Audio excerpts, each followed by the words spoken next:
freedom, man. That's what it's all about.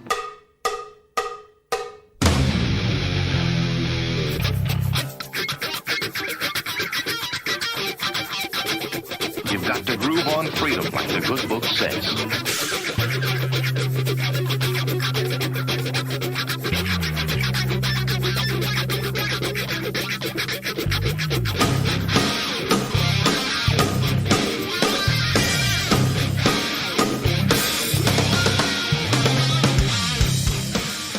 Welcome. You are listening to What on Earth is Happening. This show will discuss the topics of human consciousness, mind control, natural law, the occult, and all issues that affect the freedom of the people of Earth. What on Earth is Happening will endeavor to shine light upon the darkness of our world and to offer empowering solutions to the problems we face as humanity approaches its critical moment of choice. And now, here is your host, Mark Passio.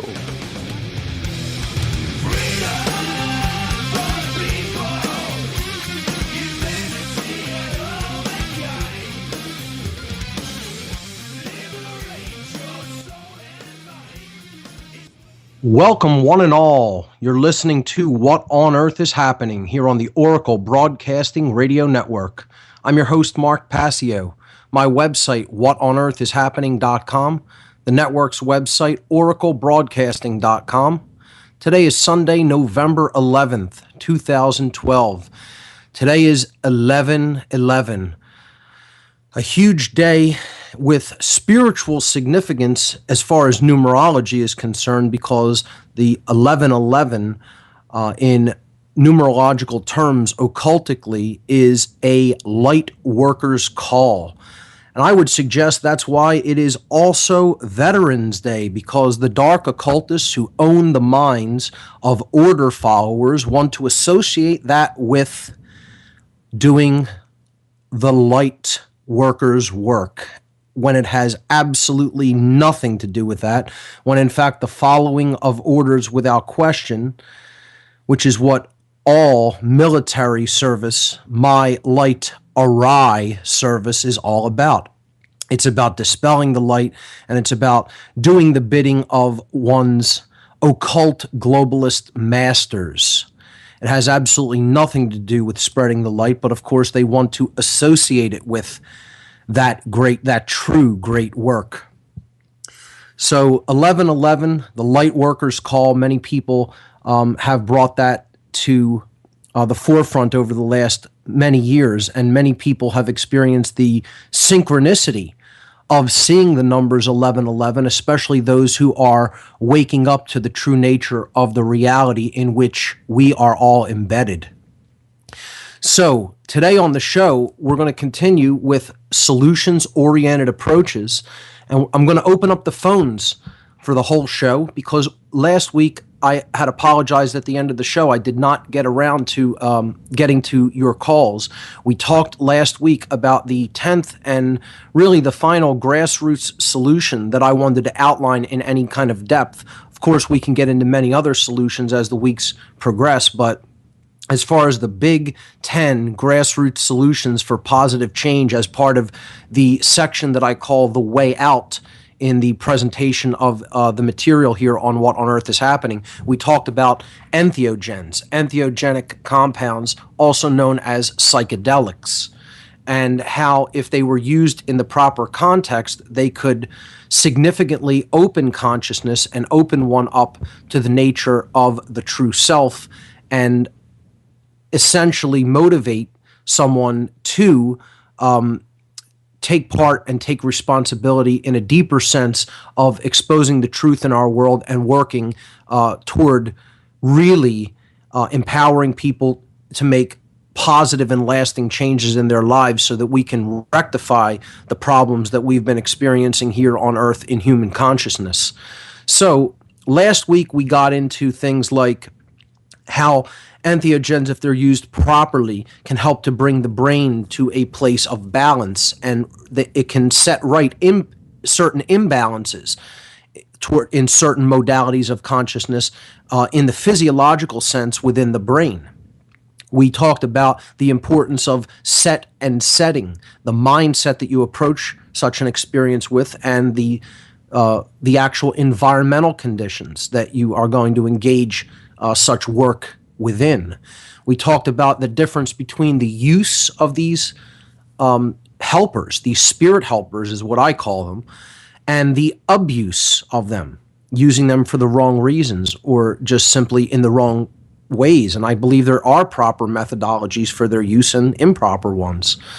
We talked about personal responsibility being something that has to be engaged in this type of activity if one is going to undertake it at all times and places. You're always responsible for your own actions. And we talked about, above all else, the concept of self-ownership, that no one has the right to tell you that you may not engage in such activity of the employment of entheogenic substances, if that is your will to do so, because you own your own body, you own your own mind, your consciousness is yours to explore as you see fit, so long as you are hurting no one else. Therefore, no one else may say that that is off limits for your exploration. And before we move on and get into this in a deeper way, I do have a couple of quick event announcements. Before we do that, I want to give the call-in number for the show. The call-in number is 866-841-1065. Once again, the call-in number toll-free, 866-841-1065. Call in and get in the queue because we're going to open up the phone lines for the entire show. Your calls, and I want to hear from you on the topic of entheogens, psychedelics. Okay, we're talking about psychedelics here. That's what entheogens are, just a different name for these spirit guides that are here to help us to expand consciousness when, in fact, we find ourselves backed into a corner as far as consciousness is concerned and having a difficult time breaking out of the very shallow confines that we've worked ourselves into as far as what is possible, what is real, truth versus falsehood, etc. So I want to hear from people who have successfully employed entheogens to their benefit as far as opening up their own awareness goes. I want to hear personal experience reports if you care to share them. I want to hear your thoughts as to the absurdity of the continued prohibition of these compounds and people saying they have absolutely no therapeutic value when in fact that is exactly what they are intended to be used for by nature itself. If you've had a negative encounter or experience with them, I want to hear about that too. So your calls will make the show today. We're talking about entheogenic compounds, or in other words, psychedelics.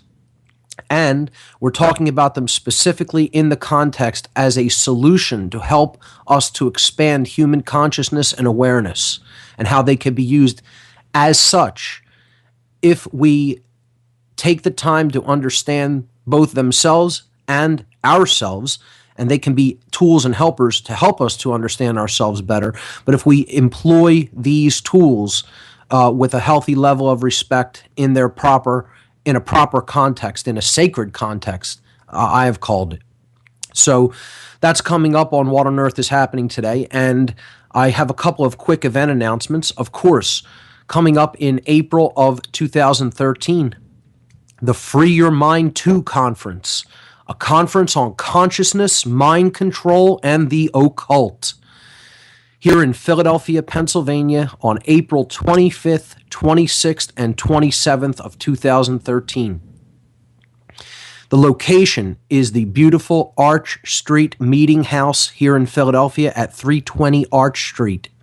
The featured speakers: Alan Steinfeld, Alfred Weber, Andrew Bashago, Ben Stewart, Bob Tuscan, Kathy O'Brien, Curtis Davis, Dr. Dream, Frater X, Freeman Fly, Jan Irvin, Jay Parker, Jim Fetzer, Larkin Rose, Laura Eisenhower, Lennon Honor, Loren Moret, myself, Mark Passio, Mark Phillips. Just announced this week, I haven't even gotten a chance to get his bio up onto the conference website. I'll be doing that in the next day or two. Marty Leeds will be speaking at the Free Your Mind conference. We're really thrilled to have him aboard. Randall Carlson, Ross Ben, and Sonia Barrett. 23 speakers lined up so far. We're still going to fill, I believe, one more spot, so there'll be 24 in total over this 3-day unique event here in Philadelphia next year. Advanced ticket prices very reasonably priced. For the Thursday conference, $30. For the Thursday meet and greet with vegetarian food served, we are also planning on having a musical event as part of the meet and greet. That is to be announced. Only $20 for that event. The Friday conference, $40, and the Saturday conference, $40. For all 3 days, the whole package, including the meet and greet with a meal and a concert. And I can say that more likely than not, we are going to be able to confirm the concert. I don't know that for 100% certain, but it is about 95%. I'm going to hammer out the details during the week, and I should be able to make the announcement for next week, hopefully. But for the entire package with all of that you get with the conference with 24 speakers plus the meet and greet with a meal and a concert, $120 advanced ticket price. An advanced ticket sale, ladies and gentlemen, is better than a donation. If you're planning on coming out to the Free Your Mind conference, get your tickets in advance. Advanced tickets will help to offset the cost up front for all of the travel expenses and lodging expenses that the organizational team for the conference is going to have to shell out in order to bring all of these great speakers to Philadelphia. This is going to be the biggest event of its kind on the East Coast next year, bar none.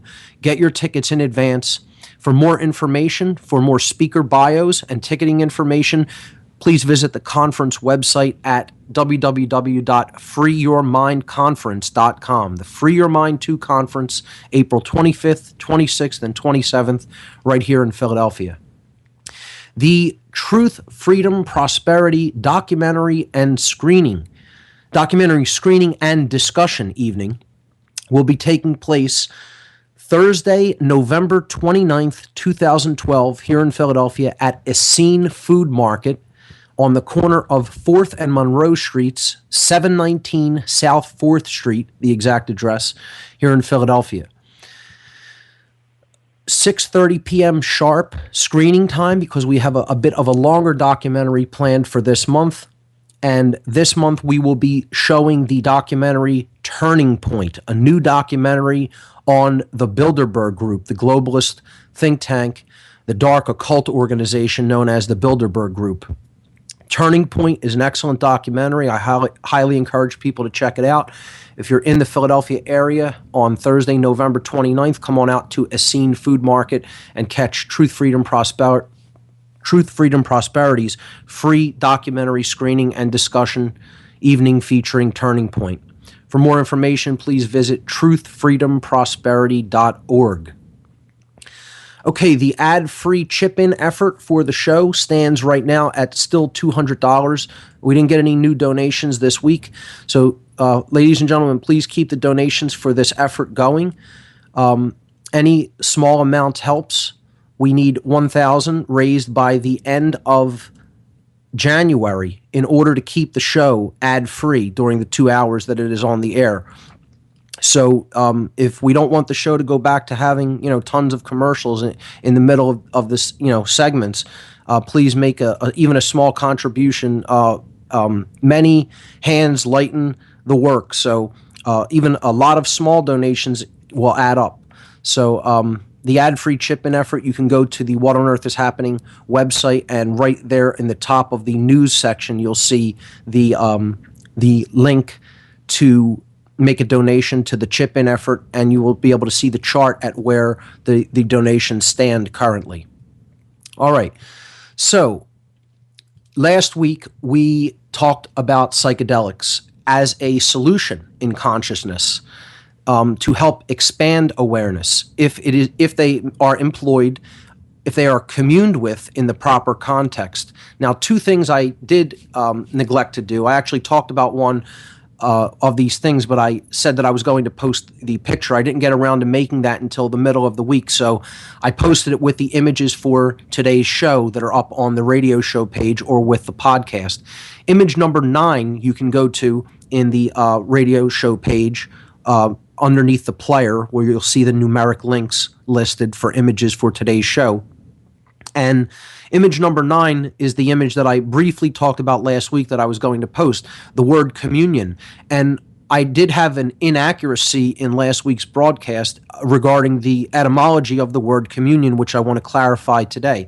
I inadvertently said that munere meant to think, but it does not. It actually means to build up or to strengthen or to fortify. That's what munio means. So communion then means to strengthen together, which is why it is a coming together, okay, in a communal sense. And communion is sharing together. And in doing so, you are building strength among the community, okay? So true communion is strengthening together, fortifying together. And what I would suggest that internal communion does, when you take a true sacrament, not an inert one, an activated sacrament, is it is strengthening together the left and right hemispheres of the human brain to build that temple that is within mankind, to build it more strongly, to build it up, to strengthen it, to fortify, to protect. This is what the verb in Latin, munere, means, okay? So when you put it together with communion, it means to build up together, to strengthen together, to protect together. A very interesting connotation regarding what the word communion actually means from an etymological point of view. The other thing that I neglected to do last week that I want to do briefly here at the top of the show before we start in with callers is there was a quote on the last slide last week, which I didn't get to read because we ran out of time, by Terence McKenna, who I consider a very, very profound influence in the employment of entheogens, psychedelics, in my own life. And many will have, different takes on McKenna, and that's fine. I happen to think he largely was a very well-intentioned human being, and he was off on some of the things that he got into and spoke about, but I don't hold that against anybody. Not every single person will have every single aspect of the picture or puzzle. Therefore, I do look at McKenna's work as very valuable. I highly recommend his books, especially Food of the Gods and The Archaic Revival. If you haven't already checked those out, they are, I think, essential reading. He got into his time wave theory in depth in his book with his brother Dennis McKenna called The Invisible Landscape, which I think was also excellent, but a very technical read. But Terence McKenna was a wordsmith. He understood the power of words, the power of language to affect and influence the mind. And he had a way with words, and he could also have been, comical and ironic at times as well. So I had a quote at the end of last week that I didn't get to, so I want to read that now, and it's a quote by Terence McKenna. Terence once said that if the words life, liberty, and the pursuit of happiness don't include the right to experiment with your own consciousness, then the Declaration of Independence isn't worth the hemp it was written on. And that's just it. That hits the nail on the head as far as I'm concerned, because the entire issue about entheogenic employment has everything to do with self-ownership. That if you are the one who gets to decide how your consciousness is going to be directed and steered, okay, if you're the one doing that and no one else is actually in charge of that or owns your consciousness, then how can anyone say that an experience that exists within a human being is actually off limits? That's the definition of tyranny, as far as I am concerned. That is the definition of slavery, as far as I am concerned, because what someone else is saying to you is that they own your body and they own your mind, that it is theirs, and they can get to determine what you may experience with your body and mind. So I don't see how it could possibly be any more clear cut. But maybe we have people who actually disagree with that. So let's go to the phones and we'll take your calls for the rest of the show. The toll-free number to join us once again, 866-841-1065. Call to join us on What on Earth is Happening. Our topic for today is psychedelics. Okay, here we go. Area code 602, you are live on What on Earth is Happening. Welcome. Hello, Mark. It's Ivan from Phoenix. Ivan, welcome. Good to hear from you. Do I sound much better this week? Yes, not bad. The connection? Okay, because I'm at work, but not in a different section, so. No problem. Okay. Well, yeah, I listened to your show last week, and as you were speaking, there were a few thoughts that came to mind. Sure. When you were talking about entheogens and the mind being kind of dirty or in cleaning it out, that reminded me of Michael Cesarian. The word sanitize, yes, which is to clean, to make clean, yes, and yet how that word is so close to the word insanity, right, where the mind is dirty and it needs to be cleaned. That's right. And that's always stuck with me. How everybody every day brushes their teeth, takes a shower, bathes, and all this to be clean, but yet no one thinks to cleanse what's in their head and their mind and their brain, their way of thinking. And I would think that these entheogens, these natural plants, are like a natural way of cleansing the mind, cleansing the brain. The word psychedelics itself, the etymology of the word, psyche in Greek means mind, and delun, where the second part of psychedelics comes from, delun is a verb in Greek that means to make clear or to make clean. Amazing that right in the word it means to clear the mind or to clean the mind. And again, that goes hand in hand with sanity, sanitize, sanitation, to keep clean. And insanity is the opposite. It's dirtiness of the mind. It is, sludge built up in the mind. All the negative and untrue and completely erroneous axioms that we have taken into ourselves and built up over time, these things can help to clean, to cleanse, to clear away. Very powerful as far as words, just the simple meanings of words go, how much we can understand about, what these helpers are really here to do, to help us to do. Right, I agree. And there was another thing along those same lines, how some people kind of don't require entheogens kind of on their own, through their own life experiences. They can free themselves from this dirty mind, this insanity, whereas some other people, like let's say law enforcement or left brain people, right, they kind of need that extra boost. They need the soap. They need the concentrated dosage, and that's what the entheogens, I would suggest, is for people of that mindset. It's something that forces them to face, their dirtiness or whatever.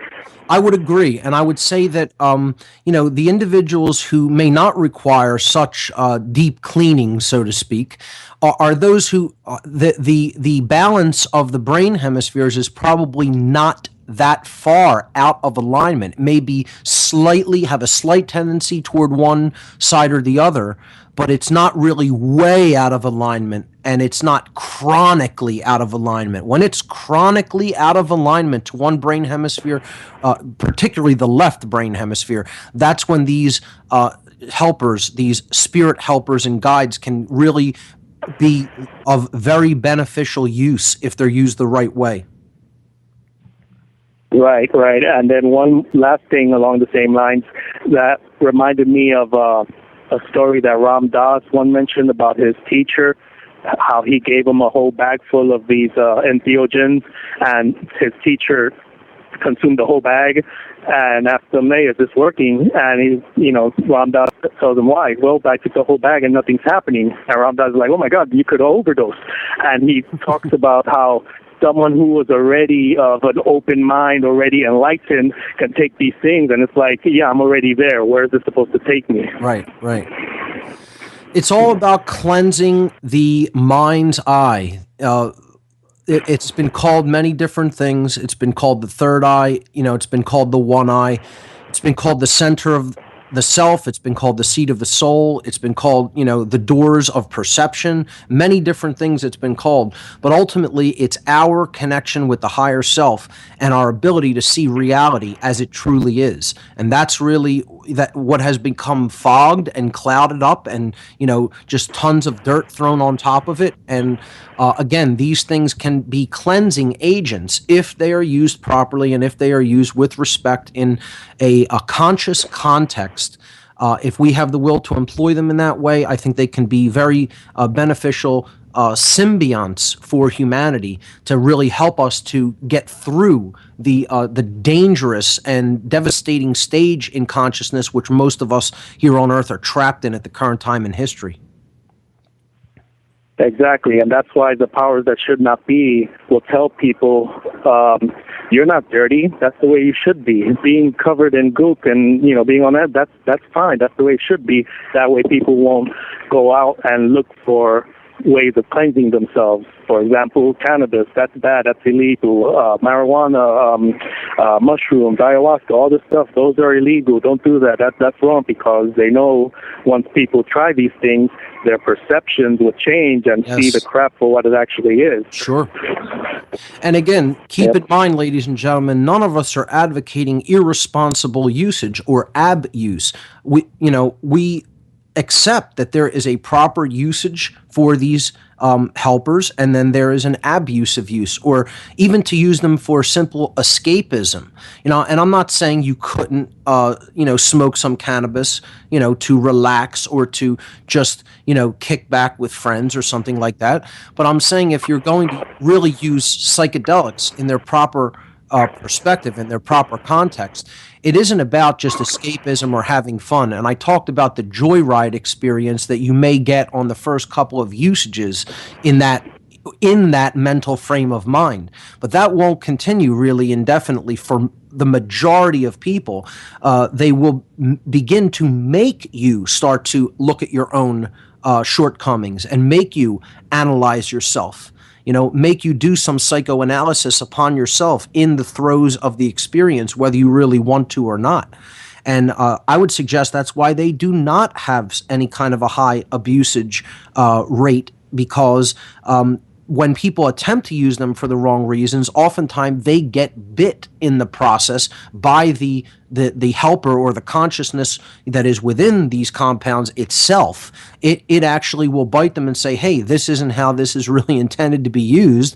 And you don't see a lot of people abusing these because, one, of their extreme power as far as being able to change and modify and expand consciousness, and two, that they will make you look at your own crap, for lack of a better term. They'll make you turn and look at it. It's like holding your face in front of a mirror, kind of.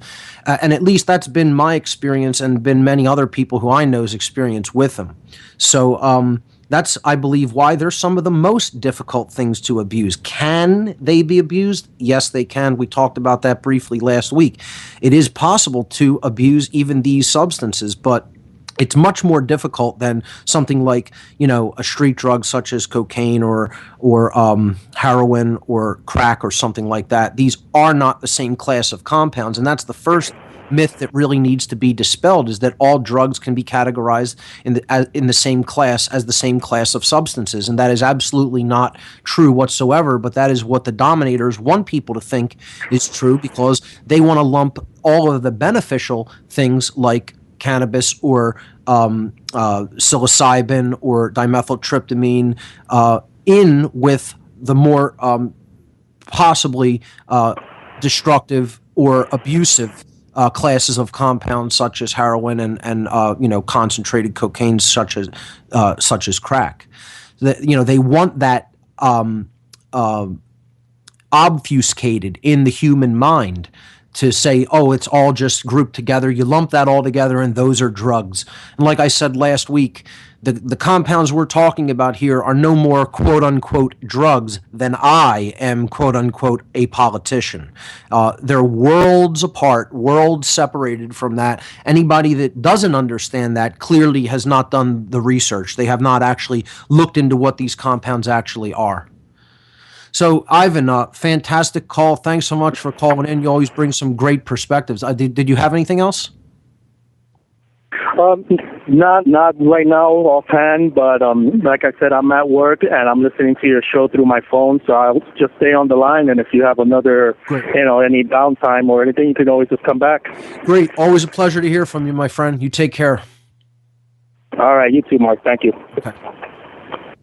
All right. Let's go to another caller. Area code 562. You're live on What on Earth is Happening. Welcome. Hey, Mark. Thanks for having me on. Hey, what's your name? Raj? Rod? Raj. R-A-J. Raj, welcome. What do you have for us? First, just a quick shout-out to Popeye. He had you on, I don't know, a couple years ago, whenever I was listening to his show, and you were talking about the occult and your ties to the Church of Satan, or I forget which position you held when you were on the quote-unquote dark side. So Popeye, really appreciate Popeye for having you on, and now find your show, and your show has a lot of insight, and great. I feel like you offer a lot other shows haven't offered, even other great show hosts, and so I really appreciate your work. Yeah, I appreciate the compliment. And Popeye from Federal Jack, he's a great guy. He has me on frequently onto his show on Orion Talk Radio. So that's great that you heard about me in the show through Popeye, and glad that you've been listening and taking the information in and find it valuable.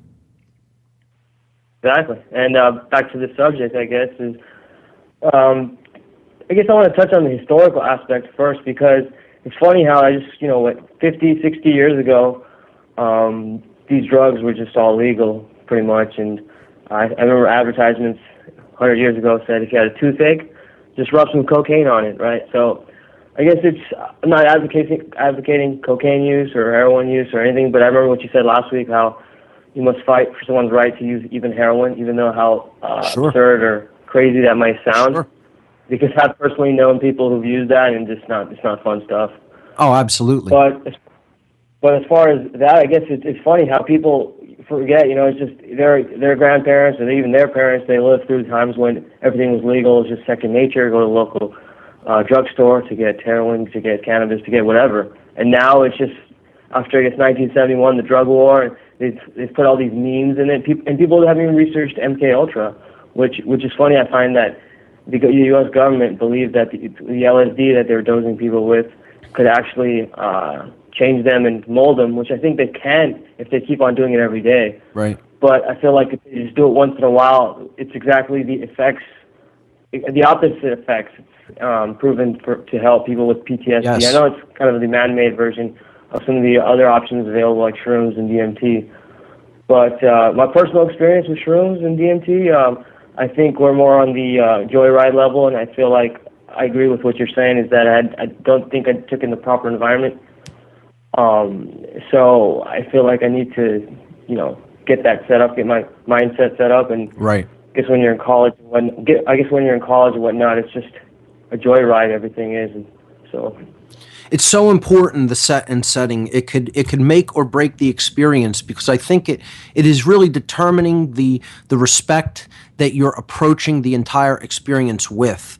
And I believe that the consciousness that you're communing with in the psychedelic experience kind of can sense that, or it feels that, and it knows where you're at, and therefore it's going to the experience is going to be tailored for how you have prepared yourself to approach it, without any question. And what you said, I wanted to touch briefly on what you said about the government attempting to use these substances for mind control purposes. People really need to look into that, and that's definitely accurate. MK Ultra, if people who aren't familiar with this should definitely research it. We could do 10 shows on MK Ultra. There's so much material, and talk about the sick doctors and scientists who did these experimentations on human beings, back in the 50s and 60s. And all leading up to the current day, this is really an ongoing thing.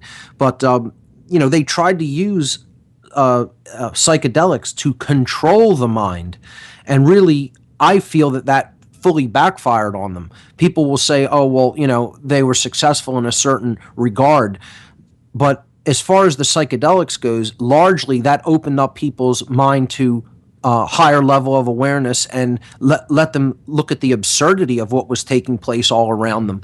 I don't really think it succeeded to the extent that a lot of people believe that it did. I think it really backfired on them, and they kind of let the jack in the box out, so to speak, and it was very difficult to put that cover back on, that lid back on after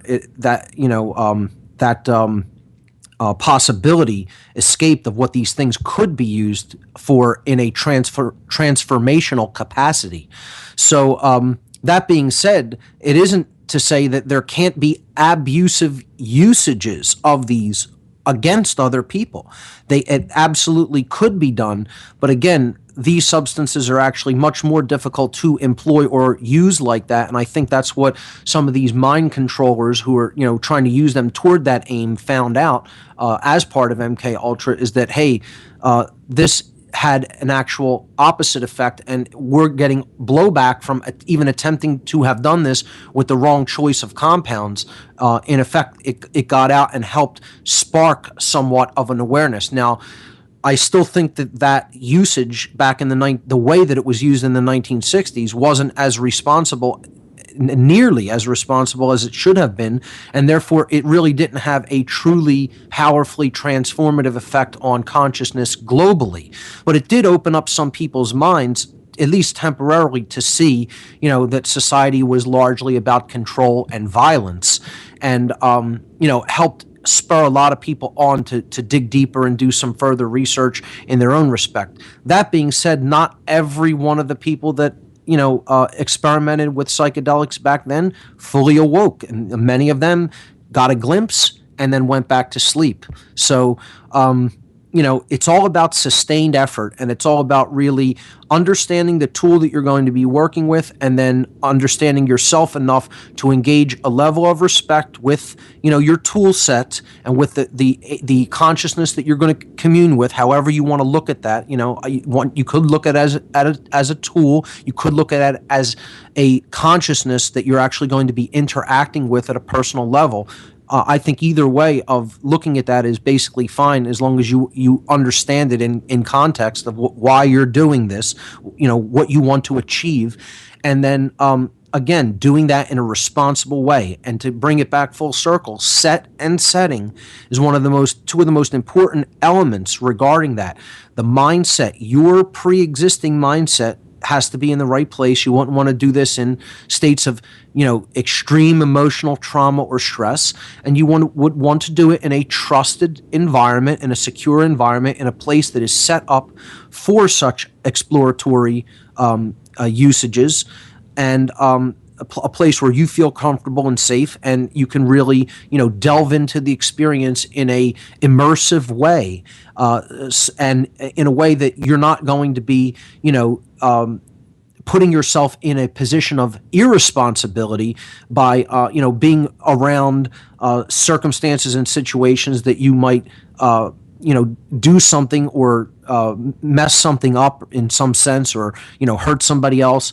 It's as making the environment around you during the employment of these substances as safe as possible, so that you feel safe and your experience is as transformative as it can be. And again, you mitigate the possible dangers that you might employ to somebody else in a altered state of consciousness. Again, we talked about last week, you would certainly not want to be in any kind of a position of, responsibility for other people in engaging these substances. You would certainly not want to be around operating any kind of equipment or machinery. That would be a completely irresponsible usage of something that is potentially transformative in a positive sense. So great points that you've brought up regarding mind control and regarding the personal responsibility that needs to go into the choice of the proper mindset and the environmental setting when you're going to do such work. So great points. Do you have anything else for us? Yeah, I had a couple other points, and I wanted to take your comments on that. Sure. Have you heard anything about the Silk Road and the online Silk Road and the connection with Bitcoins? I am not familiar, no. Have you heard of what Bitcoin? I know about Bitcoin, yes. Okay, so what these people have done, these quote-unquote drug dealers, they've created an online system through Tor. I don't know if you know what Tor is. Tor is the free internet VPN, virtual private network service. It's basically an anonymizer, so you could surf the web anonymously. Exactly. Yes. You log on to Tor and you use the Warren, I guess the website, you can search this up. Obviously, I'm not advocating any of this, but I've came across some articles and it's for those who don't know, quite interesting. Yes, for those who don't know what Bitcoin is, very briefly, it's simply an online secure currency that is an electronic form of currency that is very secure and anonymous. And it's relatively new. It's been being used for the last few years. It's starting to become a little bit more popular. And I guess they're using Bitcoin in conjunction with an anonymizer, a web anonymizer called Tor, and explain what they're doing with it. Yeah, so what they're doing is they're bypassing the FBI, all the law enforcement, and they're going privately, and they're having this forum and this marketplace for drugs, basically. And you could buy anything. You could buy any entheogen, ayahuasca, LSD, shrooms, DMT, ecstasy, cannabis. I mean, you name it. You can get it, prescription drugs. And it's all anonymous. You pay through Bitcoins. It's all pretty much untrackable. It's like ship it to wherever you want. I mean, they're estimating it. I forget the number, a couple million right now in sales. But you know how it is. It's all under the table, so we don't know the numbers. The way I look at that, it's amazing. Is when someone's inherent rights are being abused, they're going to do whatever end runs they can to get around that abuse in a nonviolent way. And in that sense, I don't see a problem with anybody doing that because it is a voluntary transaction. And again, there's no violence involved, meaning there's no violation of someone else's inherent rights. If they're all adults, if they're all consenting, then there's no harm, no foul. It is a right. That being said, I think that the people who are so attached to want to control other people's body and mind are going to basically there will be blowback from that, and they'll try to shut this down, as they always do, because their will to control is so strong and they're so diseased and sick. They're going to keep coming and coming and coming and coming because they actually believe they own other people's body and minds. They believe they are our owners. That's all this ultimately comes down to. And I don't think that that's even going to be sufficient to just get around them at a technological level. I personally think eventually someone is going to have to stand up to these people, let them know 100% openly and forcefully, we are not your slaves. You do not own us. I own my body. I own my mind. I am the one who experiences my own consciousness, and therefore I may do with it as I choose so long as I am harming no one else. And I'm going to stop you in whatever way I need to employ to stop you from abusing and usurping other people's rights, because you are not in the right to do that. You have no right. There is no inherent legitimacy for you to stop anybody from exploring their consciousness as they see fit, so long as they are harming no one else. That is not a human right, and it needs to be stopped. People not only need to try to do end runs around these people or ignore them, when they see rights being abused, they need to actually stop people from doing that behavior, because to just continue and allow that behavior to go on unchecked is wrong in and of itself. It's participation in a wrong. You're watching somebody else do harm and you're sitting there and ultimately doing nothing. And that's why I think there needs to be even stronger pushback against people who say, no, you don't have a right to explore your consciousness as you will. We do. It's a natural inherent right. It is a right that is given by the creator of the universe, and no man or group of men or women can take it away. The end. So I guess you could say I support efforts like that. I don't see any moral reason that doing something like that is wrong. So that's my take on that. Yeah. No, it's great that people are fighting back and the power of the technology and everything just synergistically working together, and people are just not waiting on the sidelines saying, hey, we're not going to wait for the government or whoever. We're going to create our alternative systems to combat this. And, they created the internet through DARPA, and, I'll take Nelson Rockefeller's words. He said we should have never created the internet. So they created it, we use it against them, and I feel like we have to do that on every front. Same with YouTube. They're censoring a lot of videos, but it's still where most people get their videos. And I'm happy you got a YouTube channel now, Yes. so I subscribe to that. So thank you for having me on, and Absolutely. Look forward to the rest of your callers. Absolutely. Thanks so much. Great call. Okay. Yeah, I mean, when I agree that I believe there are positive uses of technology to get around the types of control that people believe they have a right to and have absolutely no right to. I think ultimately what we need is a whole lot more confrontation with dominators who actually believe that things that they do are their rights to do, when in fact they have zero right to do what they're doing. See, no police officer can ultimately be a moral human being. Blanket statement, folks. Get as offended about it as you like. Blanket statement. If you're a cop, you're not a moral human being. No truly moral human being throughout history has ever been a cop.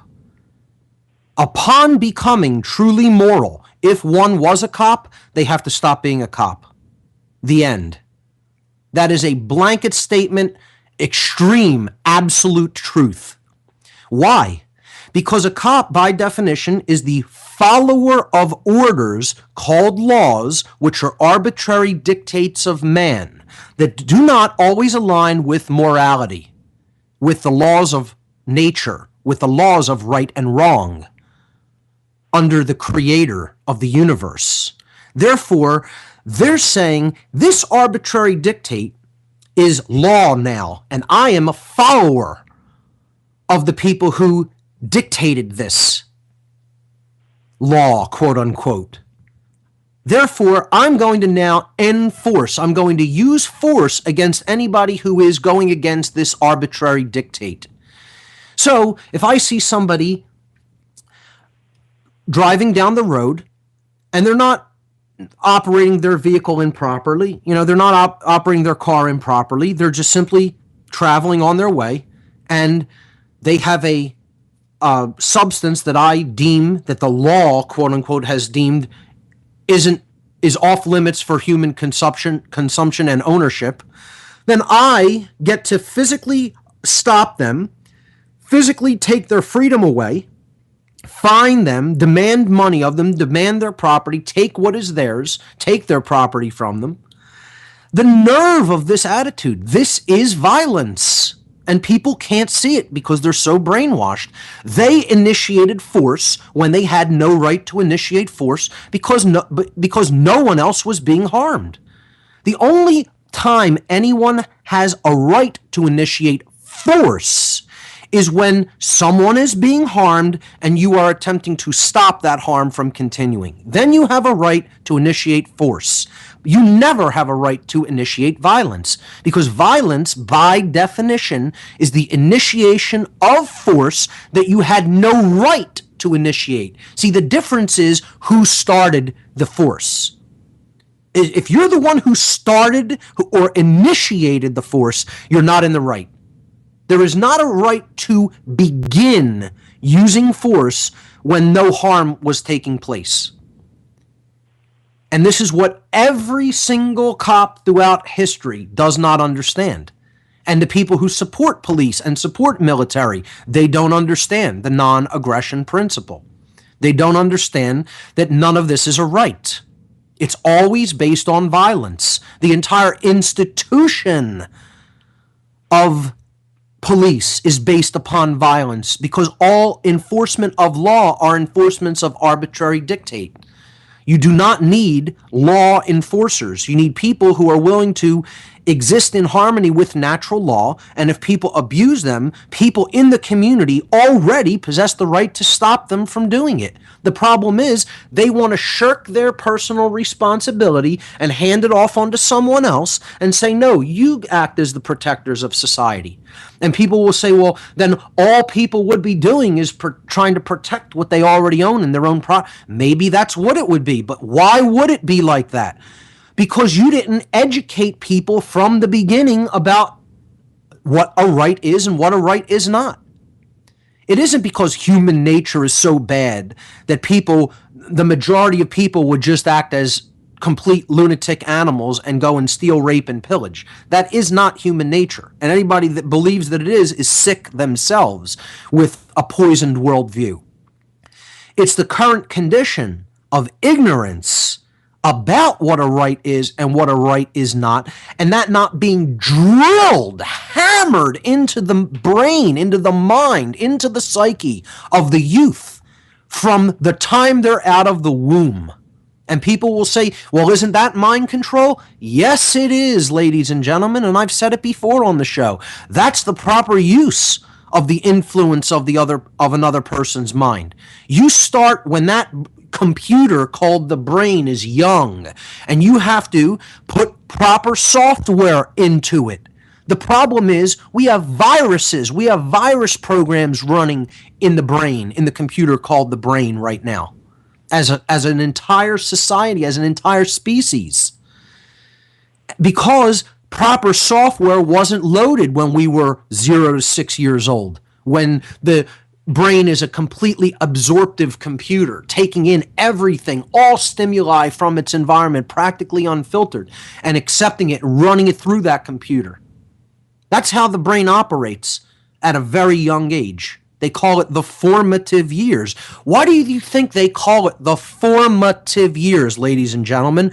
What's being done is a format of the hard drive, a format. That's why it's called formative years. Formative. The format is being done to the hard drive. Formatting a hard drive is setting up the file system so then it can accept an operating system and it can accept software. See, the whole analogy to the computer system, to the matrix, is so relevant to the actual reality of this world. And people don't think about it at that level. Because this all is a computer, folks, if you haven't figured that out yet. You're living in a quantum hologram. It's a quantum computer. That's what you're living in. That's what the whole experience of life is all about. And if you don't believe that, if you don't accept that as true, then I would suggest that dimethyltryptamine might be able to help you out. Our friend Dimitri might be able to render his services for you, okay? And he'll show you that this is a quantum hologram. Very, very abruptly, he will show you that. Okay, and those who have been there understand exactly what I'm saying. You'll know you're living in a quantum hologram, believe me. But see, that's the problem. People are attached to this notion that their distorted perceptions are reality. And they're attached to the notion that because some sick psychopathic lunatics calling themselves lawmakers told them so, that they have rights that they don't have. Like to take people and take their freedom because they're engaging in a substance in their own body, or even perhaps dealing with another human being, and conducting a voluntary transaction of a substance that harmed no one else, that both parties were fully consensual for. They fully had their consent on both sides. There's no violence, no violation. The word violence is based on violation. The violation of another person's rights has to have taken place in order for there to be violence. So who's initiating violence? The police are, when they try to take someone's property away or someone's freedom away because they're engaging in a consensual or nonviolent behavior. It's absurd. Anybody that can't see the absurdity on the face of it for the drug laws is under mind control. And guess what? I was once under that level of mind control. I actually believed in drug laws years and years ago in my youth. I thought it was right. I thought it was acceptable. You know, I had to admit I was wrong. A long, long time ago, I had to admit that I was wrong and see it from a perspective of rights, of natural law. Forget man's law. From a perspective of morality, is it right for another human being to engage in violence against someone else because you don't approve of their behavior that's consensual and not harming anybody else? Of course, that's not a right to do. So all police are engaged in this. Even just by being in the police force, you're part of an organization, of a structure, of a strata of society, of an institution that supports violence against other people. And therefore, you cannot be considered a moral human being. It is an impossibility for you to make the claim, I'm moral, when you support violence. No one who supports violence can be a true moral human being. And in order to stop supporting that, you would have to walk away from that. The answer is quit your job. Literally. It isn't about trying to, just say to other people, hey, this is wrong. Maybe we shouldn't be doing this. It's about saying, I'm not going to be used for this purpose under any circumstances, no matter how much I'm paid. And therefore, withdraw. Withdraw support. It's the answer in every situation where there is injustice, where there is a wrong taking place. Simply withdraw your support from it and stop engaging in that behavior. That's the answer. And is that hard? Yeah, you damn better well believe that can be very hard to do. Is it a simple solution? It is very simple. Realizing what the solution is not hard, is not difficult to recognize, but doing it is the hard part. The willpower to actually do that, because of all the attachments that are entailed, that go along with working in this position. This has become your identity. You're surrounded with certain kinds of friends. You have a certain lifestyle and a home and a family, etc. And therefore, all these attachments come into play, and then somebody just becomes committed to just doing what they know is wrong. And that makes it doubly worse. And I'll bet you there's a lot of cops out there who know what they're doing is ultimately wrong and a violation of a right. They're not so brainwashed to believe that this is actually good, what they're doing, that they actually have a right. They know that and still do it, which makes it willful participation in evil. And that is what has to ultimately stop. And if they're not going to stop it on their own, I suggest that other people have the right to stop them from doing what they're doing. We're coming up to the quick 2-minute station break. We'll be right back, and we'll continue with your calls on the other side of the break. You're listening on What on Earth is Happening here on Oracle Broadcasting. We'll be right back.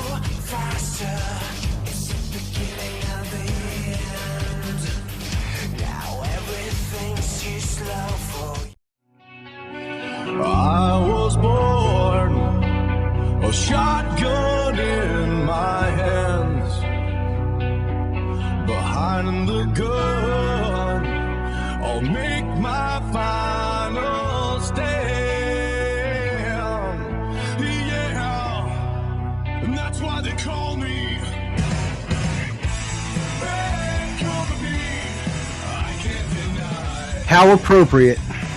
Just as I was talking about the fact that there may come a time to have to physically stop people from abusing other people's rights, that song plays. And like I said, and have said many, many weeks on this show, every single piece of effort that I put behind anything I do, whether it be my presentations, my videos, this radio show, all of the information that exists on my website, everything I do in personal interactions and communications with other people is 100%, all of it is geared toward attempting to stop or prevent that eventuality. I am doing this to try to help to raise consciousness to a level such that we don't have to have a hot revolution. I don't know whether it's working so well, folks, though. You know, the more and more I see the state of people's consciousness out there in the world, is it changing? Yes, but all too slowly. All too slowly. And I think that the people who are still attached to the pods of the matrix, so to speak, they love it in that little comfortable, warm pod. They love being attached, having all of those hoses, you know, all of those hooks in them. And they're willing to fight on behalf of the machine. And so be it, is what I have to say, because a lot of the people in this world who do understand freedom aren't going to go quietly into the night, ladies and gentlemen. You can bet on it. So that being said, the topic for discussion today on the show is psychedelics. Entheogenic employment, the employment of entheogenic compounds for the transformation of human consciousness. Regarding what the last caller said about YouTube, I do want to reiterate there. Over the next couple of weeks, I'm working to try to get some of these videos up very shortly. I will have some time, hopefully, and I will get the Matrix presentation up online on my YouTube channel and on my website, and the presentation that I gave at the MUFON PA East Coast Conference as well. I also have coming up another presentation on natural law, a condensed presentation on natural law similar to what I gave a couple of years ago at Survive and Thrive, coming up at a future Survive and Thrive meeting here in Philadelphia. So hopefully I'll get that on tape as well and be able to upload that to the website. I think that will be very beneficial to have out there in video format. And I will also be speaking. I haven't announced this yet. I'm going to get all the exact details and hopefully make a public announcement next week. But I'll be speaking at the Tesla Memorial Conference in New York City at the New Yorker Hotel on the anniversary of Tesla's death on January 7th. I'll be speaking the day before that on January 6th in New York City on Tesla and covert free energy technologies that have been hidden from the public and not brought out for reasons of control. So hopefully that will also be put down on video, and I'll be able to get that up on the website as well. I really want to enhance the video section and start to build a little bit more on the YouTube channel. So just wanted to briefly mention that before we go back to the calls. All right, the call-in number, toll-free, 866-841-1065. Once again, toll-free. Call to join us. The topic is psychedelics and drug prohibition in general. 866-841-1065. Your calls this whole hour. Here we go. Dave in Montana, you are live on What on Earth is Happening. Welcome. What do you have for us? Hey, yo, Mark, how you doing, man? Good to talk to you. Great. Viva Cannabis.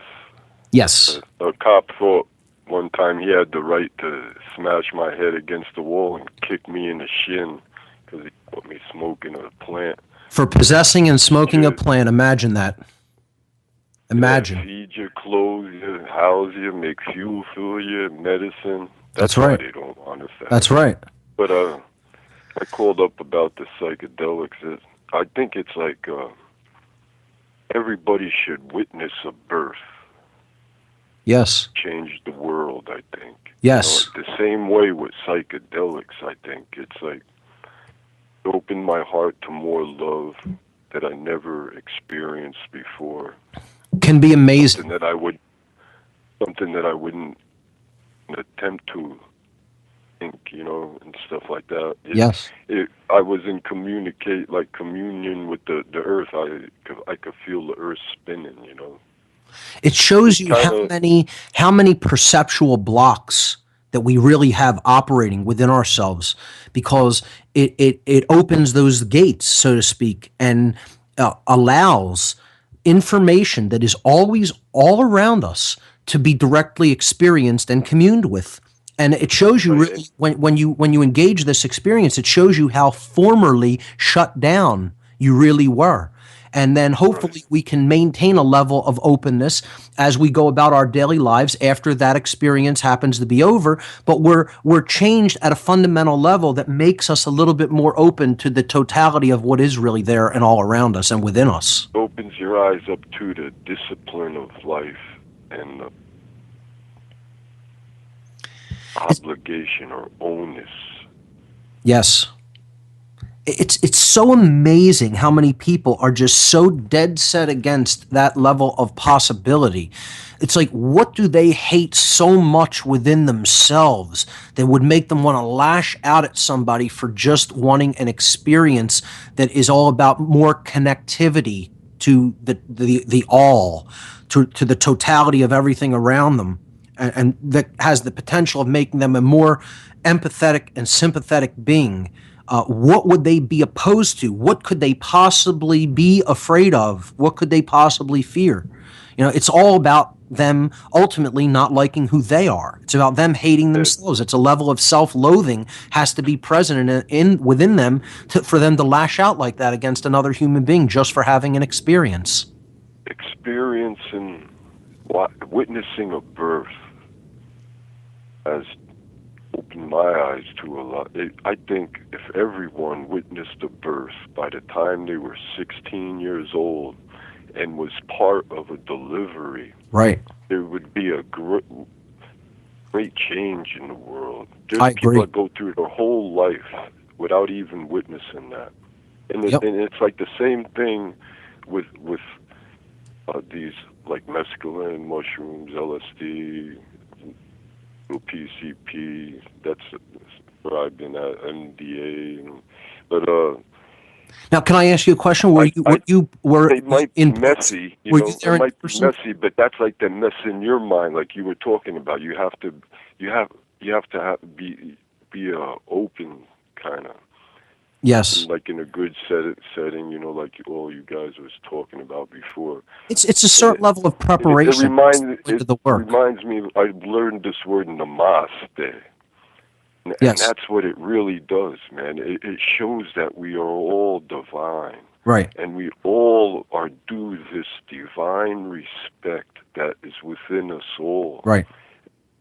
And namaste.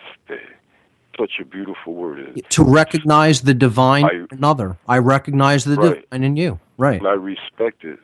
And we all want liberty and freedom.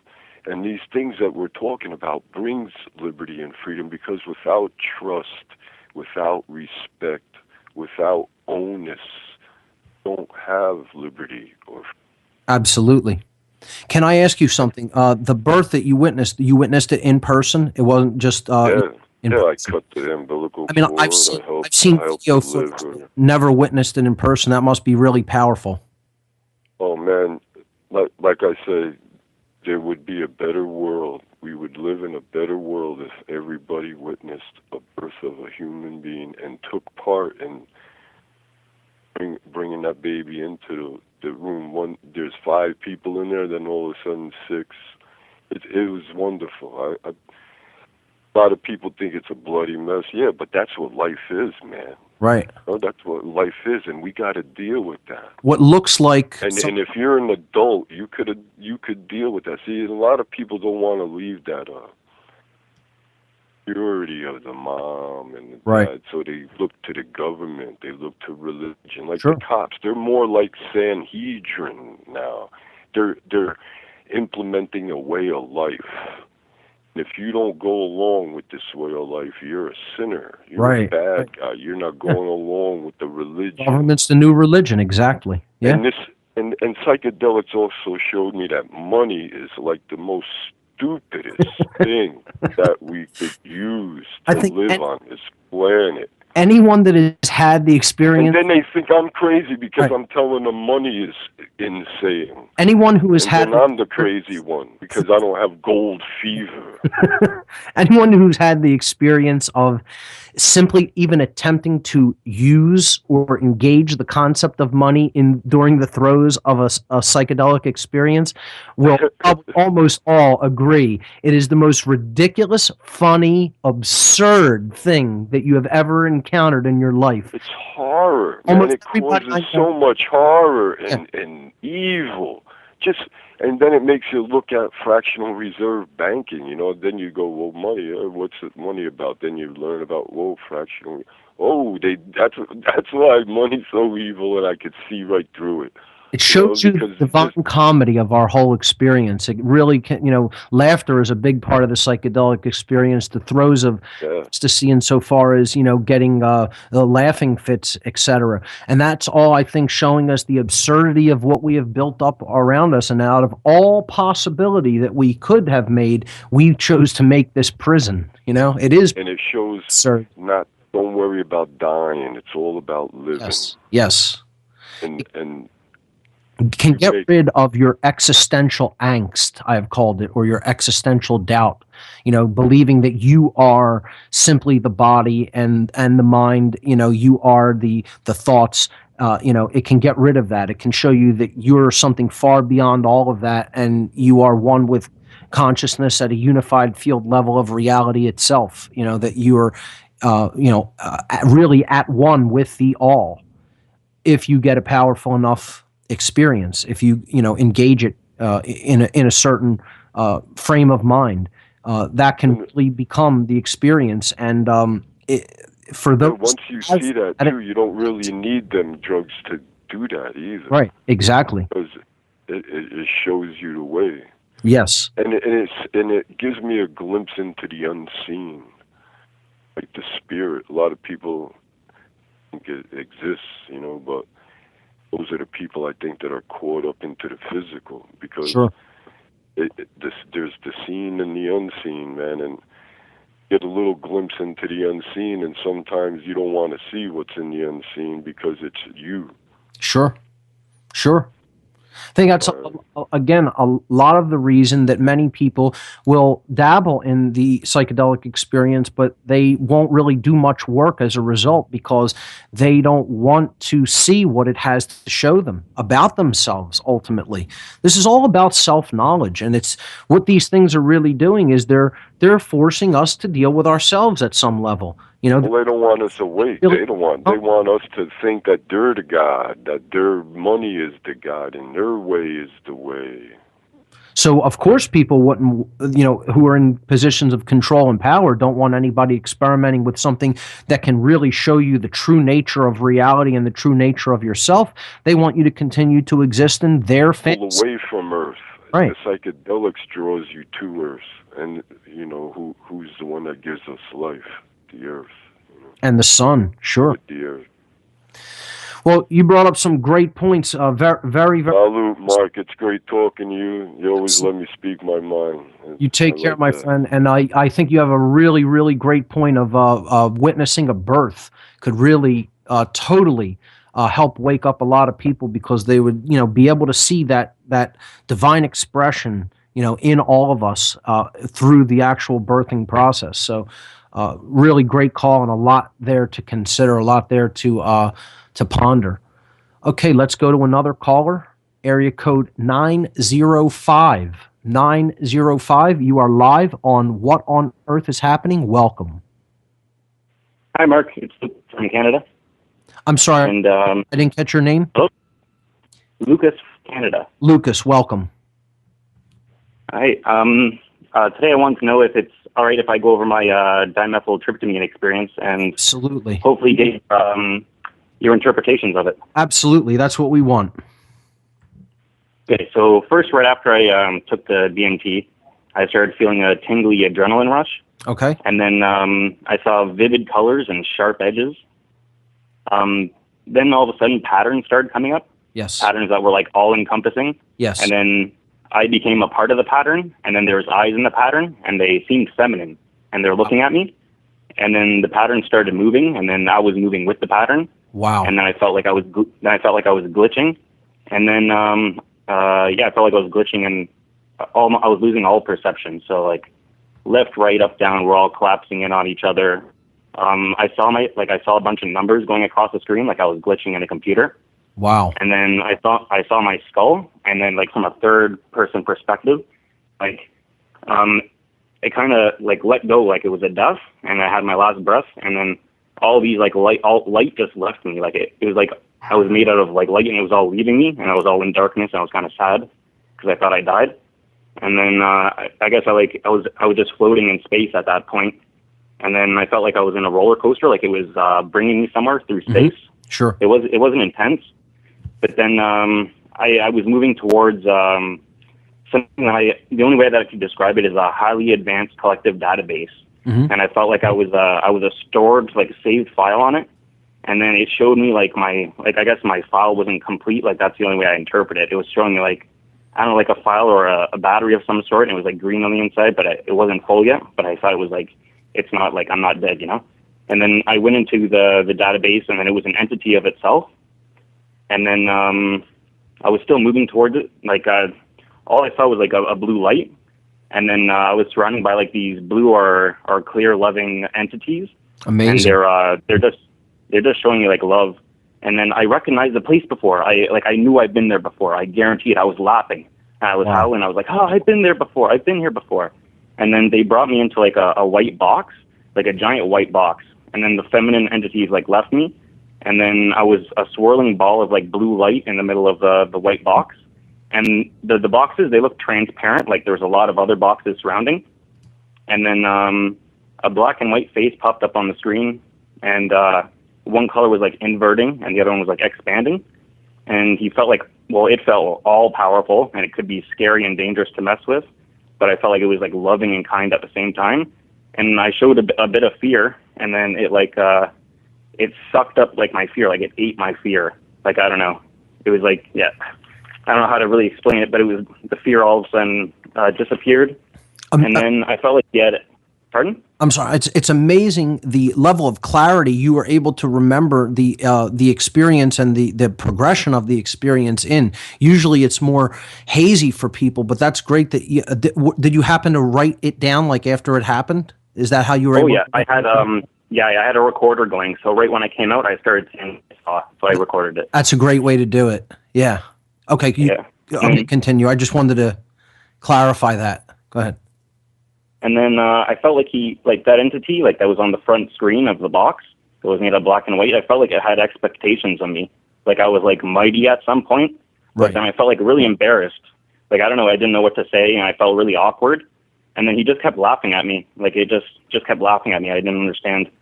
And then I kind of felt like I was at its heels, like I was a dog kind of in a submissive, you know, like, head down, and he was kind of like the more, like, kind of like above, like, looking at me, you know, like on a higher level. And then since I didn't say anything, like, I felt like I was leaving, and then I think he ate me. But then I saw, like, black and white flashing, like, checkerboard. And then as I was leaving, like, I didn't want to waste my time because I wanted to say something. And I said I'd help defeat the New World Order, and then I was, like, spinning out of it, like, in a vortex, and he was laughing at me, and I felt like everything had been predetermined, like, everything. I don't know, it just didn't feel like, I don't know. And then I felt like getting more in contact with my body. It was like a vortex feeling, and then I thanked the spirits for my experience. I felt very clammy, and like I was like a big energy conductor, like I was a big watery energy conductor, like my body. And then I just felt more in touch with life and, like, less stressful and everything. Wow. Now, this, as seemingly bizarre as it seems to people, is somewhat typical of the strangeness of a really deep experience with dimethyltryptamine, what would be considered a breakthrough experience complete with entities. I like at the beginning how you described that the geometries that you were seeing became that. You were, like, at one with the entire thing. This is something I've experienced during the employment of dimethyltryptamine as well, that it's all one substance, if you will, that you're visually seeing a representation of in the throes of the experience.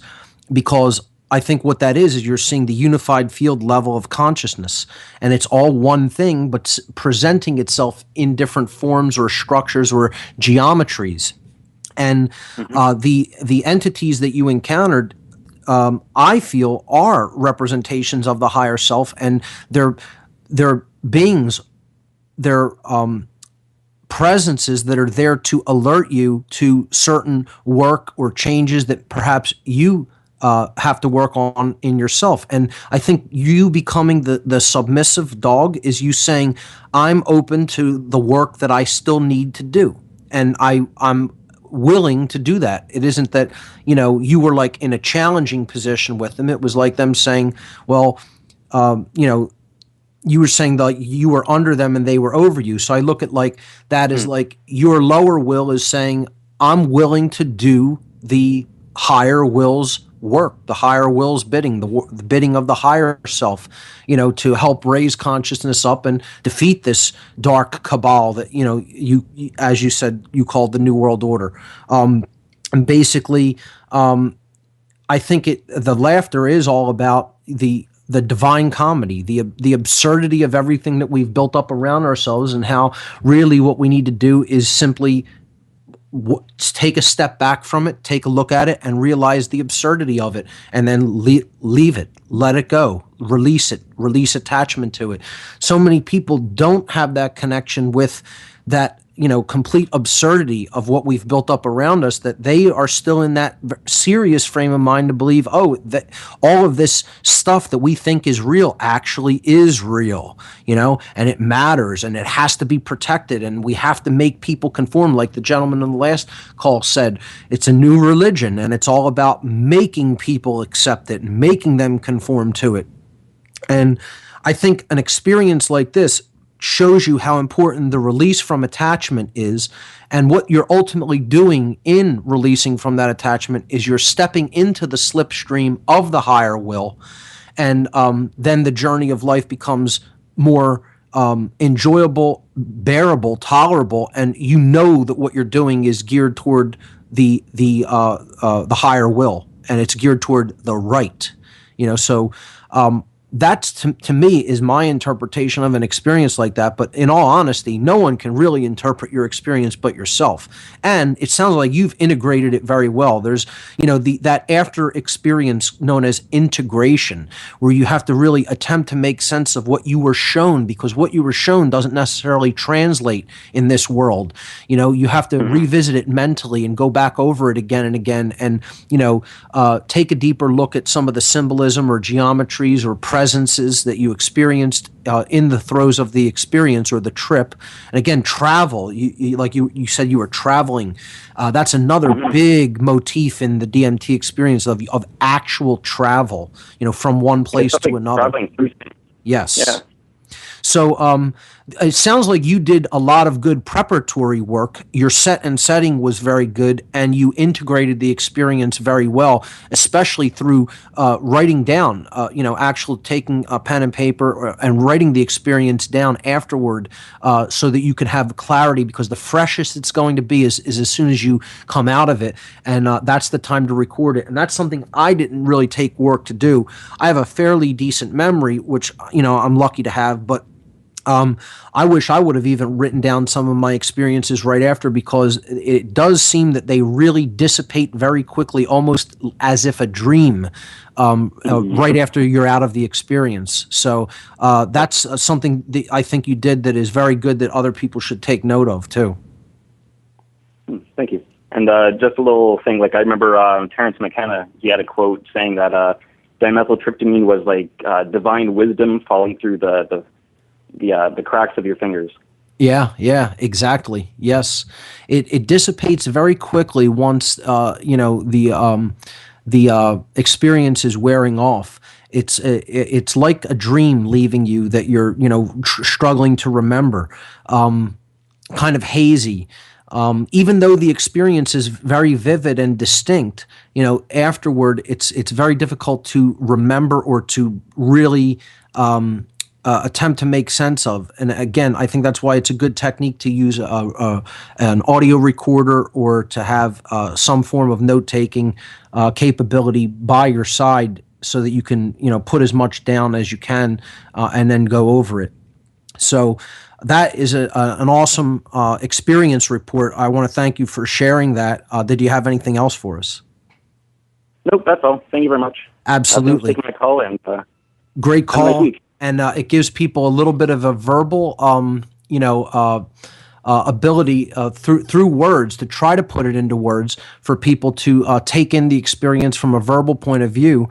And what I would say is, Of course, words are always going to fall short when it comes to such deep level experiences of the psyche. So the only way to really understand what this experience can show you is to engage it. And that has to be done in a respectful way, and let go of fear, and simply want to engage in an experience that can show you some higher aspect of the self, if you so wish to see it. And what I would suggest for people is to go and read and listen and watch other people's experience reports. You can go to YouTube and type in DMT experience, DMT report, type DMT experience reports, ayahuasca experience reports on the web, read the experiences, see what other people are encountering, and that won't necessarily color your experience. I found that even engaging in the experience multiple times with similar substance, it can be completely different each time and have a completely different motif and a completely different message for you. For me, it was different every single time. And I've seen other people that will say the same thing, that they'll pull different things from the experience at different times that they did it, around different situations with different people. So it's a unique experience. It's tailored for you. It's personalized for you. There's a message in it for you. And ultimately, you can go to other people for their interpretations, but ultimately the introspective work that you do to decode the experience, that's what it's all about. And it's there for you. So again, thanks for the very interesting report and very detailed, vivid recollection. So thanks for that. Let's go to another call and see what we have here. Area code 269. You're live on What on Earth is Happening. 269, welcome to the show. What do you have for us? Hello, Mark. Yes. Thank you for doing what you do. Who are we speaking with? Pardon me? Who are we speaking with? My name is Kyle. Kyle, welcome. Thank you. I just wanted to relate a healing experience I had on Entheogens. Sure. A number of years ago, I had a near-fatal asthma attack. Okay. And was hospitalized and intubated. And while I was, so I went through this experience for 10 days, and then it was assumed I would die, and somehow I came out of it. And sometime after that, I was around a group of friends who began to tell me that while I was in the hospital, they were sexually abusing me. Wow. While I was being intubated. And so it's as if, you talk about mind, body, consciousness, and natural law. Every one of those was violated in just in being told this. And I've always been an intuitive person who's been very, giving, and so I began to feel very betrayed by this circle of friends that were telling me this. Right. And at first they were telling me this, I thought it was some kind of a joke. And because this particular hospital I was in had a very open attitude about allowing people to visit, and they were very loose about allowing friends and non-family to visit. Okay. I don't really have a family. My family. I always thought my family was my friends. And so they began telling me, one after the other, that they were abusing me in various ways while I was under the influence of whatever drug they were keeping me under while I was intubated. Wow. And this began to really break me down.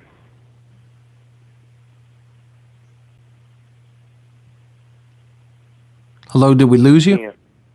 No, I'm still okay. I'm just having trouble talking about that. I've never talked about this before. And I began to realize that all these people that I thought were my friends weren't, because what friends would say that to you? Right. And so anyway, more and more time went on, and I, just kind of sucked it up and dealt with that, and I put these people behind me, and not as far as they should have been behind me at the time. And then I went to Europe to do some work, and then I experienced DMT while I was in England. Okay.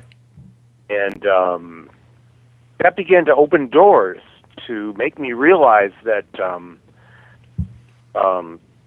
that these people were sick. Sure. That were saying to me, and it began to it really helped me, and the more and when I came back, I began to experiment with more entheogens, and it's I just wanted to say that it's been very healing for me, at least to understand the sickness of the people that would say this to me, as helpless as I was, tell me that. And I don't know, it's very difficult to talk about. I've never spoken about it before, so these words have never really passed my lips before. So it's I'm getting a little emotional as I'm. Oh, that's fine. That's understandable. But the experience of looking at it from a different perspective through the use or the employment of the entheogenic substance really helped go a long way toward your healing and actually moving past, and getting over the trauma of that experience. Would you say that's? Yes, yes, Mark. It really helped me get past that. I mean, there were several elements. One of these people were my employer. Okay. So ever since then, I've not been employed for several years. So, I mean, it's in many ways the whole thing destroyed my life, and left me, without many friends really, even to this day. And this is, right. I mean, 6 years ago this happened. And, I found myself rather removed from the rest of the world because of that. And, but I will say, so I began to shake uncontrollably at one point. And I really, at the time it started happening, I didn't really know what caused it. I just started shaking. And so I saw a doctor, and he put me on some antidepressant medication. Mm-hmm. This only made things worse. Sure. I think citalopram was the drug I was put on, which yet is basically they want people on these substances to numb out the emotions so that they can't actually come to a level of empathizing and come to a level of deeper understanding through work within the self of, the imbalances that do exist both within themselves and other people. They just want people ignoring that and pushing it away and not being able to experience the emotions, which is the worst thing you could possibly do, because those are our guidance system for the proper direction that we need to go in life as far as compassion and empathy toward other people goes. So I assume you eventually worked or weaned your way away from those compounds and, really did the internal work that you needed to do with, with yourself, your own consciousness, working through these issues within, exploring, again, the underlying reasons and imbalances that these people did what they did, and hopefully coming to, some level of being able to, forgive at a higher level and then move on with, your life for yourself. But you eventually weaned off of these antidepressants that these doctors had you on? Well, I was on the citalopram, and it really made me worse. Right. Because there was an inner force that was causing me to break through whatever mask the pharmaceutical was trying to put on the situation. Yes. And so it broke out even more. So I finally, and then these people actually had the nerve to keep ribbing me about this. And this bled into my entire social life. And I finally went to the police. It made me feel like I was raped. I mean, here I was, intubated and helpless, and I actually began to remember things. And whatever medication they had me on, and that's another discussion. I was traveling through time on this stuff and all sorts of things. But when I finally came out of it, when I finally came out from under the citalopram, I went to the police, who laughed at me.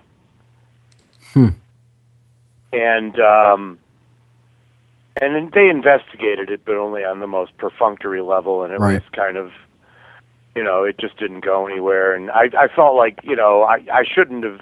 It just drove me to crazy points. So I finally turned to, because it was hard to find any, and I had remembered when I was younger taking certain entheogens like mushrooms and things like that.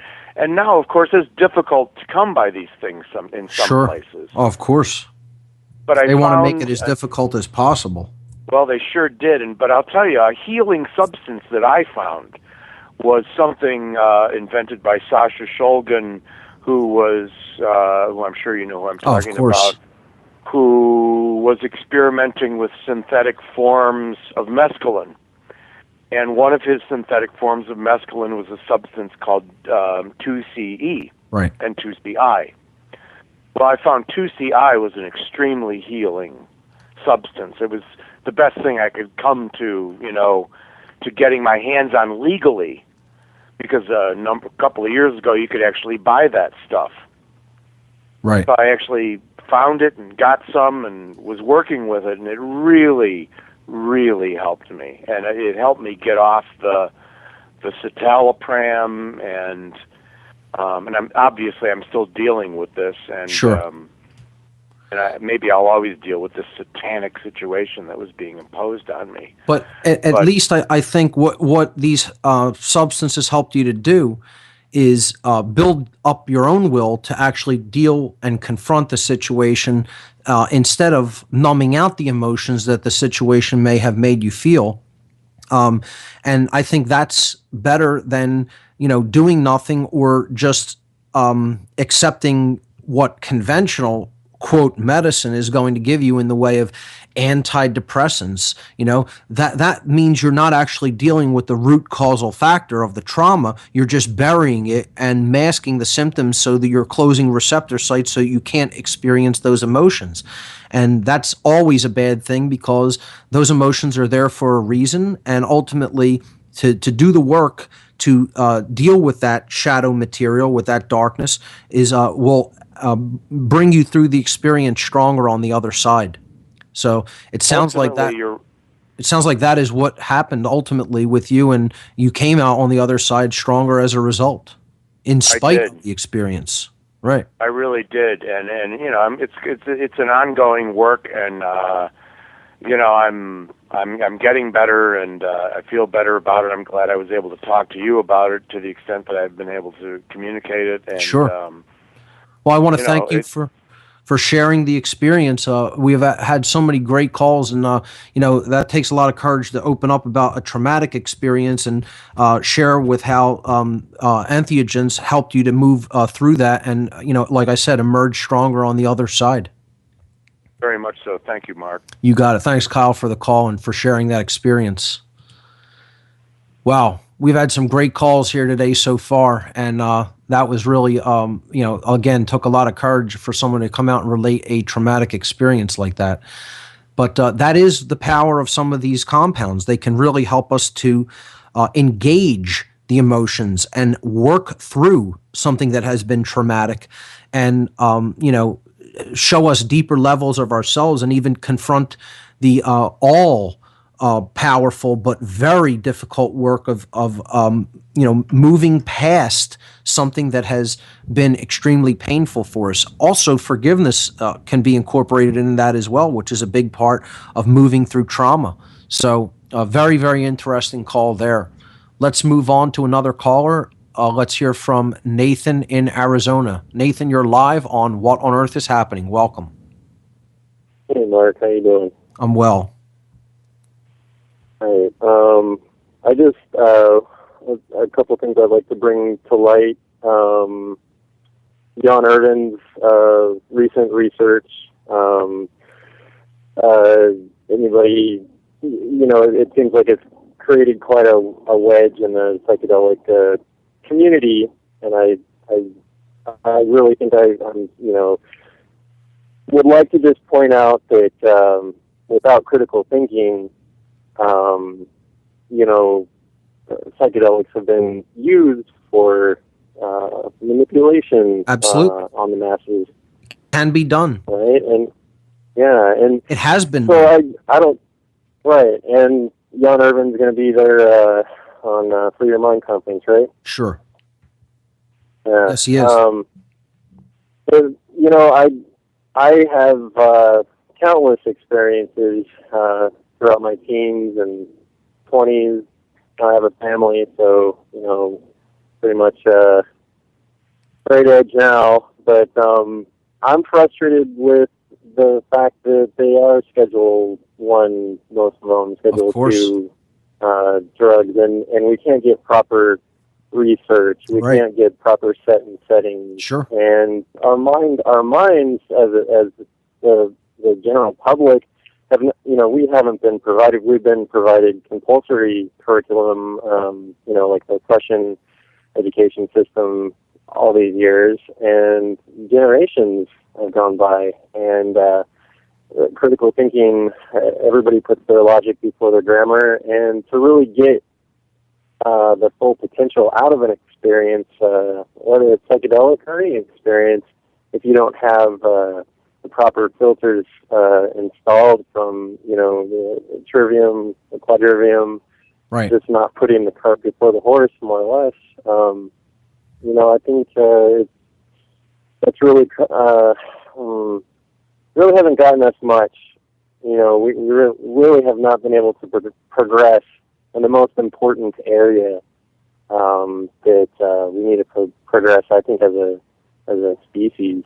So I would like to just say, like a guy was talking earlier about seeing the birth of a human being happen. Sure.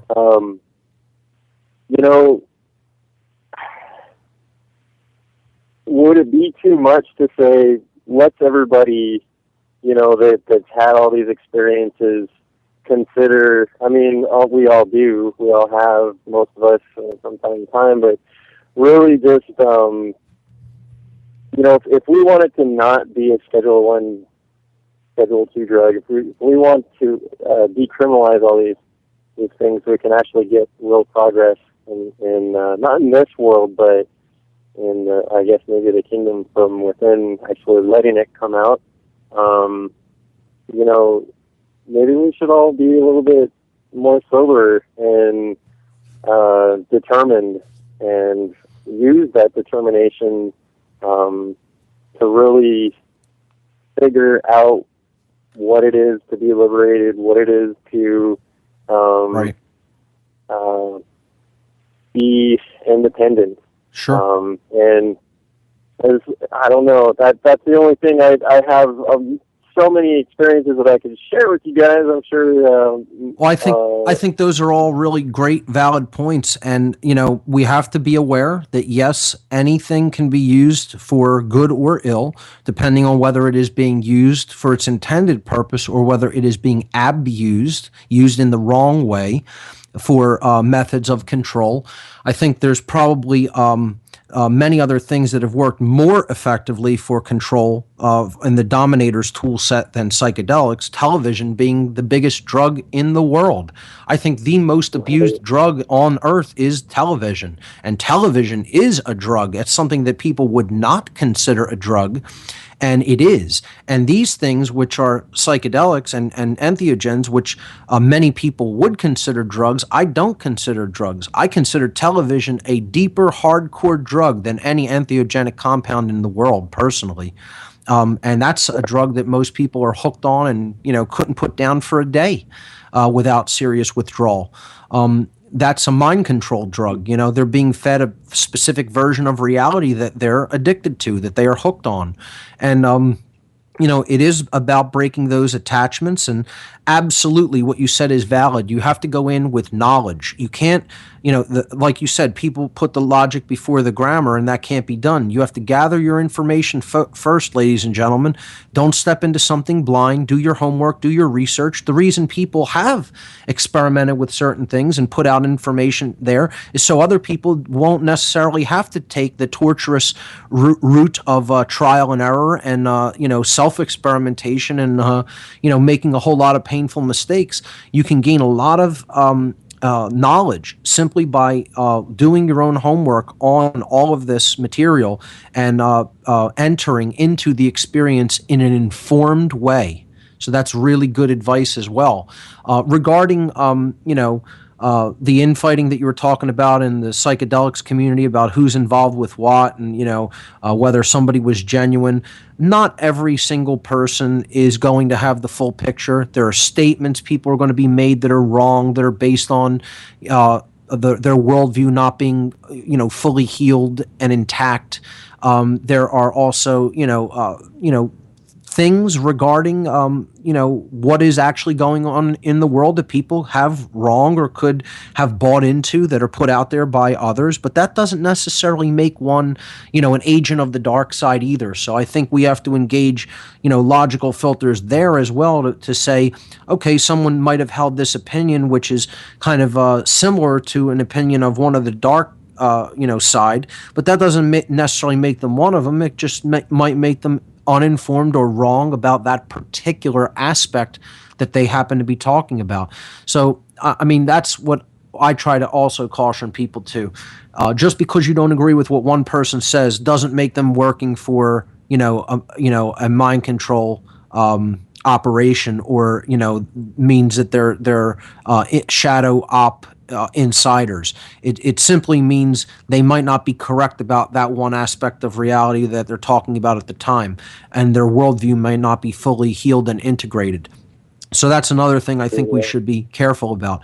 But all really great, valid points, especially the part that you bring up about really, doing your homework, knowing what you're getting into before engaging it. And that's all openly available to us at this time in history through that little thing called the internet, if we use it properly as a tool, for our edification and our uplift in consciousness. So thanks so much for the call, Nathan. Really great points that you brought up for consideration. So thanks. Let's take another call at area code 602. 617. 617. You are live on What on Earth is Happening. Welcome. Hey, Mark. My name is Brandon. Can you hear me? Hey, Brandon. How are you? Coming in loud and clear. All right, great. I just wanted to thank you for, I've been listening to this show since the very beginning, and you've taken me through quite the journey, my friend. So you're in support of everything you do. You're so passionate about everything you do. You've opened my eyes to symbol literacy, which I really wasn't getting. But so I just wanted to thank you. But I appreciate that very much. Thank you. Yeah, so I'm trying to support you up here in Boston as much as I can, but, the print out the flyers around the colleges for the Free Your Mind 2 conference. But I want to talk about entheogens and stay on topic here. Sure.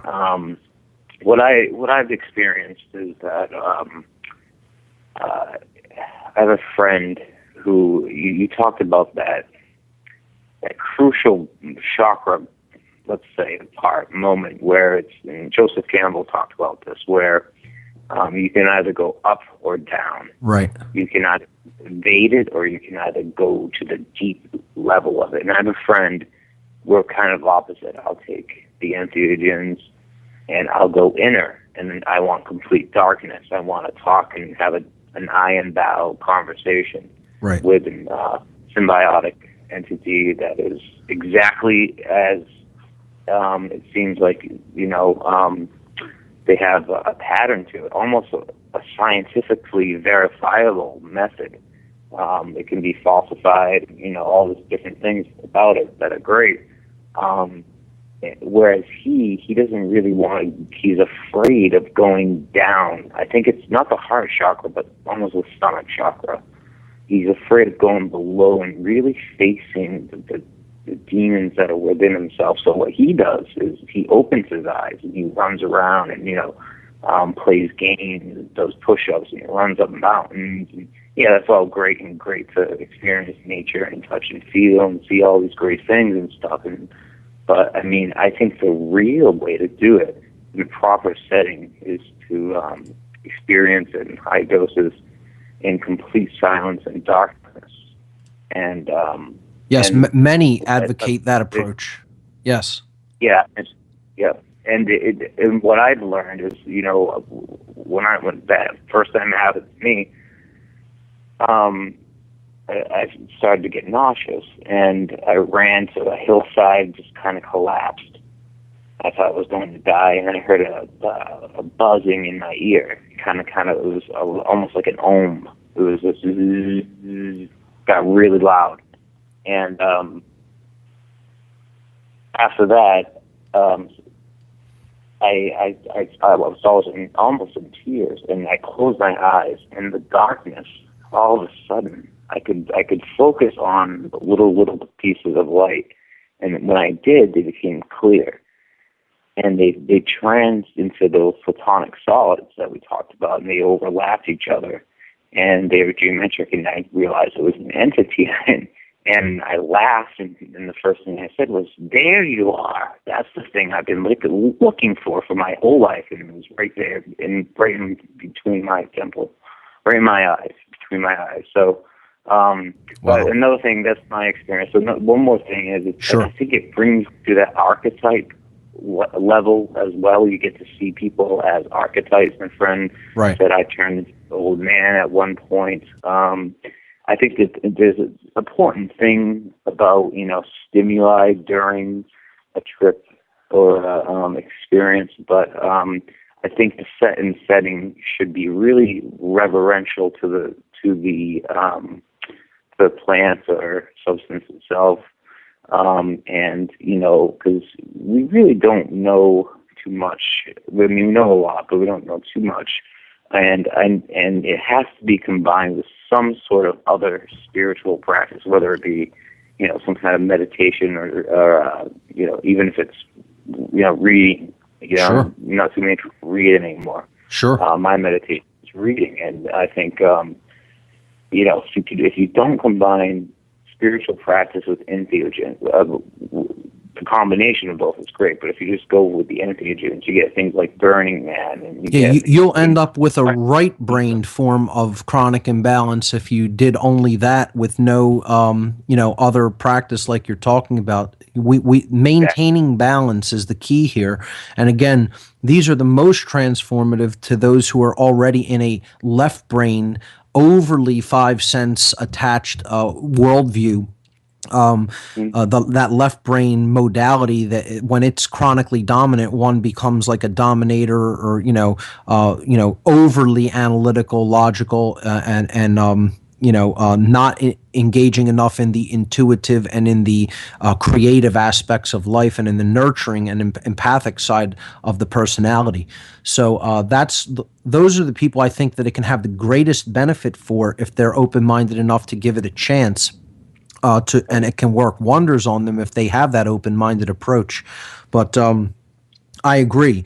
It is not simply to engage over and over and over just because you feel like doing it, and therefore, can put you, if you were to do that, or to use it in some form of escapist means, it can put you toward that right brain form of imbalance, in which case you're not really paying attention to much of what's really going on around you, and you end up not caring because you're like drifting in some sort of a spiritual haze or fuzziness that there's no grounding in the real world then, Right. And I'll give you just a really quick example. This friend of mine, we're always opposites. We went up to a place in California, Topanga Canyon, right off the cliffs of Malibu, called Tribal Oasis. And it's a big kind of Burning Man, 13-acre Indian reservation place. So we went there, and took some entheogens, and I sat there, and I sat in one room in one position, and you could hear every little noise. You could hear people making love from the. I mean, it was a whole village. Can make the senses extremely acute. Yeah, and this and attune them with nature. He sorry, but he came in. He was so loud. He was just like looking at me. Look at this. Look at that. He's like, you know what? I'm going to do what you're doing. I'm going to sit and meditate. Right. And that's the complete. You can't will. You don't will yourself to meditate. I'm just laughing to myself, and then lo and behold, a person came up and said, "Can you shut up? We're trying to sleep." And I said, "I told you." And then he was very much aware of what happened. Right.